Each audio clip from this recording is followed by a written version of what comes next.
What if we could study people from the time that they were teenagers all the way into old age to see what really keeps people happy and healthy?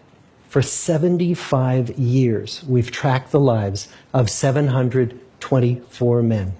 About 60 of our original 724 men are still alive, still participating in the study, most of them in their 90s. When they entered the study, all of these teenagers were interviewed, they were given medical exams. We went to their homes and we interviewed their parents. And then these teenagers grew up into adults who entered all walks of life.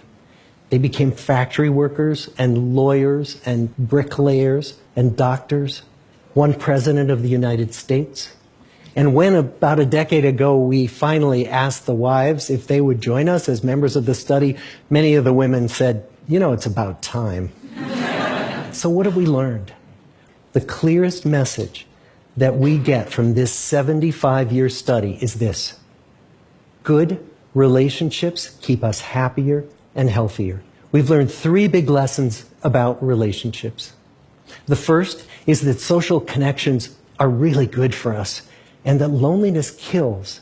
It turns out that people who are more socially connected to family, to friends, to community are happier, they're physically healthier, and they live longer than people who are less well connected. And the sad fact is that at any given time, more than 1 in 5 Americans will report that they're lonely. And we know that you can be lonely in a crowd and you can be lonely in a marriage.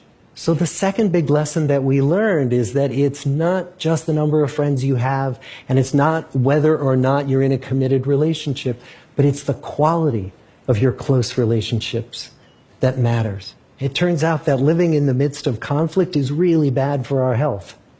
High conflict marriages, for example, without much affection, turn out to be very bad for our health, perhaps worse than getting divorced. And living in the midst of good, warm relationships is protective. And the third big lesson that we learn is that good relationships don't just protect our bodies, they protect our brains. It turns out that being in a securely attached relationship to another person in your 80s is protective. That the people who are in relationships where they really feel they can count on the other person in times of need, those people's memories stay sharper longer. So what about you? Let's say you're 25, or you're 40, or you're 60. What might leaning into relationships even look like?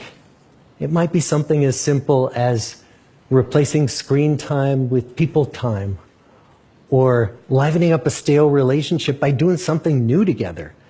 Long walks or date nights, or reaching out to that family member who you haven't spoken to in years. The good life is built with good relationships.